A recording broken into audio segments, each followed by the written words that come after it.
Prieš 3 mėnesius kartu su kompanija Nobel Biokie mes pažadėjome 3 Lietuvos žmonėms apdovanoti juos nauja šypsena. Žmonės tikėjo ir ne. Na, o ar patikėsite ir jūs, kviečiu jūs įsitikinti dabar. Dabar, kai pasidėjo dantukai, tai atrodo net gyvenimas gražesnis, daug pasidarė ir lengvesnis. Smagiausia buvo tada, kai grįžau ir vaikai tiesiog, mama pribėgė, parodyk dantukus. Ir aišku, ta kalba dar iš pradžių, tai mažylis sakė, mamytė, einam pas logopedinį, sakė, tau reikės mokintis kalbėti. Tai tikrai labai džiaugiuosi. Ir... Čia va tik baigus darbą lėkdavau prie veidrodžio iškart pasižiūrėti, kaip dantis. Smalsu būdavo, kaip atrodo viską. Greit pripratai prie to, kad gali drąsiai šypsotis, ar ilgai? Dar galutinai galima sakyti ir nepripratau, bet jau į galą eina, į gerąją pusę. Šiaip pradėjau labiau pasitikėti savim, kažkaip lyg ir laisviau bendrauju. Jolanta, Rolandas ir Tadas. Visi 3 iš skirtingų Lietuvos kampelių, bet su ta pačia bėda ir su tais pačiais džiaugsmais. Galimybė dalyvauti specialiame bėdų turgaus ir Nobel Biokie projekte Ateities šypsenos. Jolantos tėvai išsiskyrė, kai ji tebuvo paauglė. Mama ėmė išgėrinėti, tėtis sukūrė naują šeimą. Pradėtus mokslus merginai irgi teko mesti, nes reikėjo grįžti į kaimą, prižiūrėti sergančių senelių ir ūkio. Jaučiausi labai vieniša, sako Jolanta prisimindama, kai vos sulaukusi pilnametystės pradėjo savarankiškai gyventi. Tikėjosi, kad sutiktas žmogus bus jos prieglobstis ir svajojo apie gražią darnią šeimą. Tikėtis galima, sako, daug, o kad gavosi kaip gavosi. Na gerai, pastojot, laukėtės ir kai pasakėt jam, kad laukėtės, kas įvyko? Jo, buvo pasakymas, ne mano, tai kad ne tavo, tai sakiau, aš pati užsiauginsiu tą mergaitę. Nebuvo baisu, likti vienai? Buvo. Bet pati save raminau, stengiausi ir sakiau vis tiek. Vaikas yra vaikas, o jo niekur tikrai nepaliksiu, auginsiuos, jinai bus mano. Jolanta per savo gyvenimą patikėjo 2 vyrais, tik jie dėja labiau tikėjo ne meilę, o skalse degtinėle ir deginančiais smūgiais. Šypsena jos veide pradingo jau tada, po skyrybų, kai vienai reikėjo rūpintis 2 mažamečiais vaikais, ką pavalgyti, apsirengti ir kaip išlaikyti namus.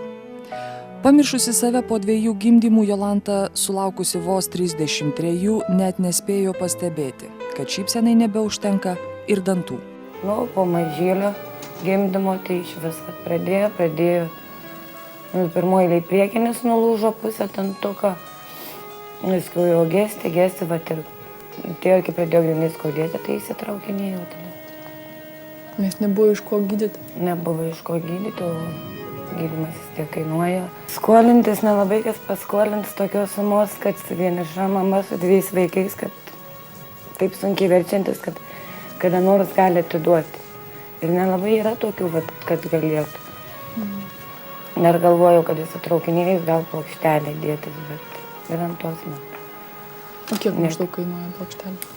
Kiek aš, jeigu ne 6, gal 800 lietų, bet jie man tai yra ir kiti tėvai. Jolanta jaučia didžiulį diskomfortą ir gėdą dėl to, kaip jie atrodo.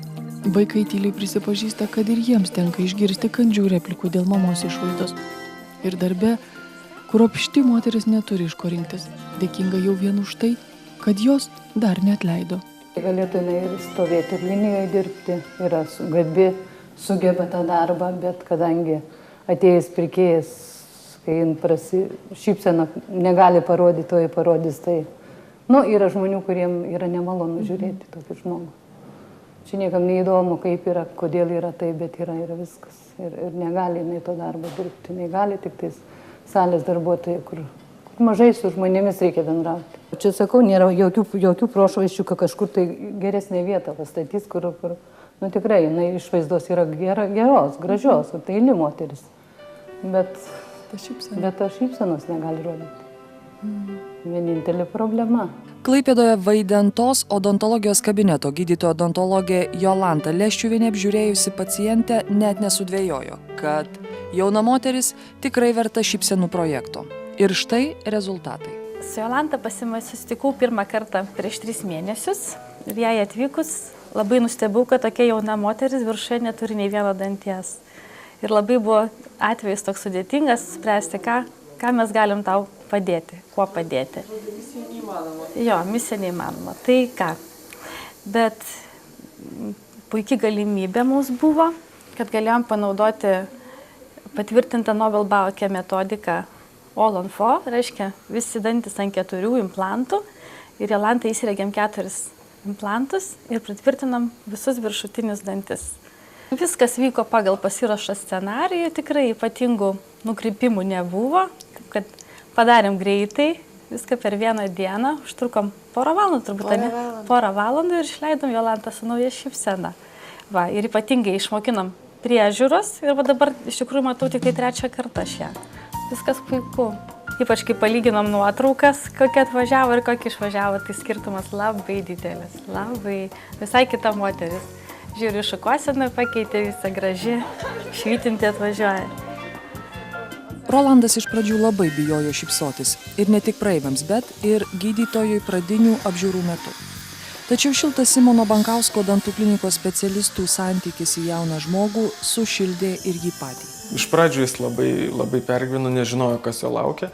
Antra operacija jau praėjo daug greičiau ir daug lengviau. O paskui jau Rolandas su dideliu užsispyrimu ir didelė valia čia pas mumis važiavo ir sėdėjo ir dirbo mūsų visas personalas prie jo šypsenos, kad kiek įmanoma padaryti ją gražesnę ir funkcionalesnę. Šypseną iš Rolando atėmė brutalūs jaunuoliai, nors vaikinas nuo mažens žinojo, kas yra nuolatinis skausmas per sukastus dantis. Visą gyvenimą tėvai, medikai ir jis pats bandė kovoti su alinančia žvyneline. O kovoje vienas prieš būrį jis pralaimėjo dantis. Ėjau pas močiutę vieną vakarą, ten neprisimenu tiksliai, ko reikėjo. Ėjau čia pro mokyklą, 6 vidurinę mūsų vadinamą. Nu jau tamsu buvo ir užpuolė. Nežinau ten net kiek jų buvo ir kaip ten su šūniu net dar buvo. Užpuolė. Nu, atsiprašant, kaip sakant, prisikabino liaudiškai grinai. Pamatė turbūt, kad vienas ėjau ir, nu, užkabino. Aš ėjau toliau, žiūriu, jau pradėjo vytis viską, pasivijo. Nu, tai, nežinau, 5 ar kiek jų ten buvo. Ir matomai čia užtaikė tą tokį smūgį, kad va, žandikaulis pasidarė, lūžo. Aš dar sugebėjau nuo jų pabėgti. Bėgau pas draugą, čia jau bijojau net eit namo. Šokas grinai buvo, nežinau net ką daryti. Tai draugas čia paskambino, viską pasakė. Tėvukas atėjo pasityko mane, grįžom namo. Ir paskiau žiūriu, kad man jau ne taip kažkas, jau kalbėti sunkiau ir visas taip kreivas atrodo, tas visas žandikaulis. Palaukėm ryto, čia šeštadienis, man atrodo, buvo, kitą dieną. Nu ir nuvažiavome į ligoninę ir sako, čia nieko gero nebus, važiuokit į Kauną. 2 operacijos turėjo ir antrą kartą, kaip jį operavo, man iš karto gydytojas pasakė, jūs nieko nebijokit, mes norim, kad tie su žandikauliais viskas būtų ir jie plokštelę svetimkūnį įdėjo. Nu ir va, viskas taip pasisekė, paskiau jisai grįžo namo ir mes valgėm viską per šiaudelį, visokios tos keistus buljonus, košės. Aš da ilgą laiką, žinokit, negalėjau atsigauti, nes nesupratau, ką jisai kalba, nes man labai buvo sunku. Jis beveik praktiškai nieko nekalbėjo, labai man buvo sunku, ypač kai į ligoninę nuvažiavau, kai buvo suvarstyti tie dantis. Ir mes va taip irgi nemažai laiko praėjo, kol jam viskas čia susitvarkė. Aišku, paskiau po kiek laiko jam tie dantukai jau čia pradėjo byrėti. Nu vienas po kito, šitą vieną kažkaip priekį irgi buvo, čia ne vienas jau priekį, dabar yra vieną susitvarkėm, šiaip ne taip čia ligoninėj tą dantuką. O kitus jau galimybės nebuvo, nes jis pradėdavo valgyti ir jam kažkaip trupėti jie patys pradėjo. Rolando gydymas iš tikrųjų buvo ganėtinai sudėtingas, nes jisai buvo po apatinio žandikaulio lūžio. Turėjo jis ir šiaip šiokią tokią sakandžio patologiją. Tas lūžis ją dar, kaip pasakyti, nesuintensyvino, tą visą reikalą mums dar labiau komplikavo, nes sakandis visiškai buvo neteisingas. kiek įmanoma ortopediniam priemonėm mes tą atstatėm. Implantų sudėjom 5 vienetus, kaip tokiam amžiaus žmogui iš tikrųjų tai yra ganėtinai nemažas kiekis, bet niekas nesam apsaugotas nuo gyvenime tikančių nelaimių, ar ne? Ir ačiū Dievui, kad yra tokios priemonės, su kuriam galima jauniems žmonėms padėti. Tai mes tą Rolandui ir padarėm. Vienmomentės implantacijos būdu pašalinę nekokybiškas šaknis, sudėjom naujus titaninius implantus ir padarėm karūnėlės. Iš pradžių laikinas, dabar jau visai ne per seniausiai Rolandui uždėjom nuolatinius dantukus ir gražią šypseną. Gali dabar džiaugtis ir šypsotis. Ir mokomės iš tikrųjų po biškį šypsotis, kadangi buvom pamiršę, kaip tai daroma. Ir dar viena sugrąžinta šypsena. Tadas ryškus ne tik savo stiprybę, bet ir gyvenimo filosofiją. Negaliu tau nusakyti, ką reiškia nematyti. Man tai savaime suprantama ir visiškai netrukdo gyventi. Na nebent mažutis nepatogumas, bet jį galima apeiti. Matyti tai gal ir geras dalykas, bet aš niekada normaliai nemačiau, tai ir nenoriu ko gero matyti. Niekad negalvojau, kas būtų, jei staiga praregėčiau. Bet esu įsitikinęs, kad jei matyčiau, niekad nieko nepasiekčiau ir būčiau niekam tikęs. Nes būtent nematymas mane išmokė užsispyrimo. Kaip Tadas gimė, mes po pusės metų jį nusivežėm pas pažįstamą docentę, dabar jau jinai tikriausiai profesorė, į Kauną į akių kliniką, patikrino jį ir jisai tikrai buvo sveikas. Daktarė net pasidžiaugė, dar pasisodino mane, pažiūrėjo, kadangi mes buvom nuo seniai pažįstamos. Kai aš mokiausi Kaune mokykloje, jinai pas mus buvo dirbusi. Ir liepė atsivežti po pusės metų. Mes nusivežėm, kada buvo jam metukai, daktarė rankom pliaukštelėjo, viskas vaikelis, sako. O viskas tai reiškia ką? Jau buvo pamfilos pabalusios. Pamfilos tai čia yra akių nervai, kaip aš suprantu, nes pas mus nervų atrofija. Pas mus yra paveldima šita liga, mes paveldėjom iš savo mamos. Šita liga, jinai buvo pirmoji mūsų giminėje su tokia liga, o paskui mes visos 3 seserys blogai matom ir mūsų vaikai taip pat. Viduriniosios sesers sūnus gerai mato. Rasa, o jums labai skauda šita vieta? Taip, dėl Tado labai. Todėl, kad jis yra pats nelaimingiausias mūsų šeimoje. Jei gerai girdėčiau, dabar jau turėčiau diplomą, šeimą, namus ir darbą. Klausa viską apvertė aukštyn kojom, neregėjimas. Visus tuos dalykus padarė sunkiai pasiekiamus. Maždaug nuo 7 metų klausa nenumaldomai silpo 20 metų, kol galų gale jau ir su pačiais geriausiais klausos aparatais negalėjo su niekuo susišnekėti. Technologijų pagalba dabar su Tadu susikalbėti visai paprasta. Kompiuteriu parašytas tekstas specialiosios programos pagalba konvertuojamas į brailio eilutę. Ir Tadui tai reikia duoti kokį ženklą, jog baigiau sakinį. Na, iki 6-7 metų vaikystė buvo, galėčiau pasakyti, net labai laiminga. Lankiau darželį, turėjau ten daug draugų, tėvai labai mylėjo. Paskui, kai tėvai išsiskyrė ir išvažiavau į internatinę mokyklą, prasidėjo košmarai. Ten beveik neturėjau nei draugų, nes buvau kitoks. Dauguma manęs nemėgo. O kodėl nemėgo? Juk buvai tarp neregių. Turėjau. Klausos negalia, šiaip išlepintas vaikas buvo.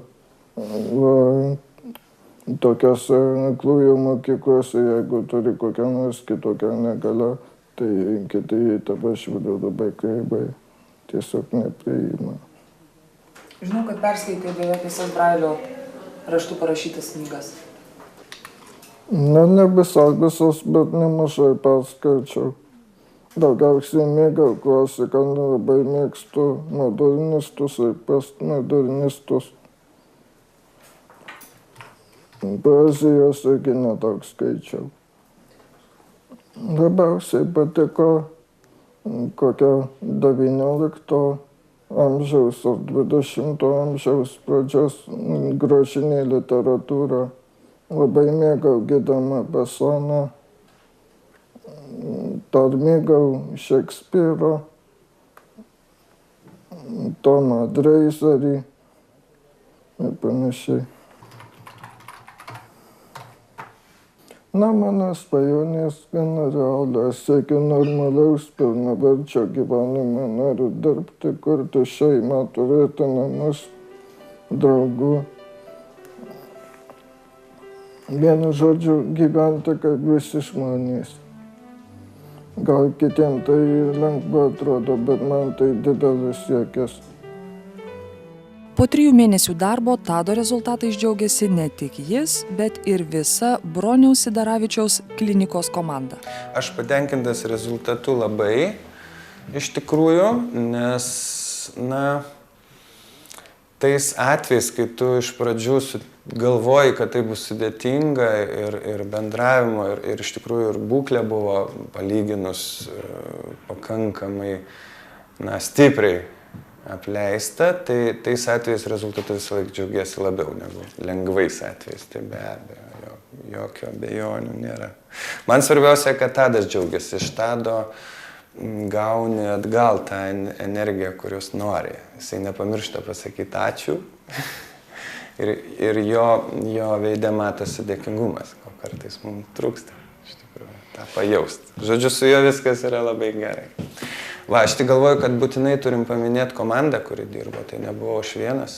Tai visų pirma, turim be abejo padėkoti Nobel Baker, nes davė implantus ir didžiąją dalį protezavimo konstrukcijų mes irgi gaminam per kompaniją.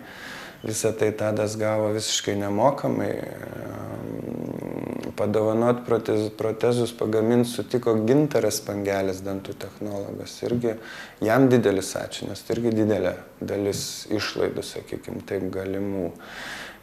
Ugnius Dalangauskas, mano klinikos protezistas, kuris dalyvavo labai stipriai tame procese, ir Asta Kirdonytė, kuri gydė dantis.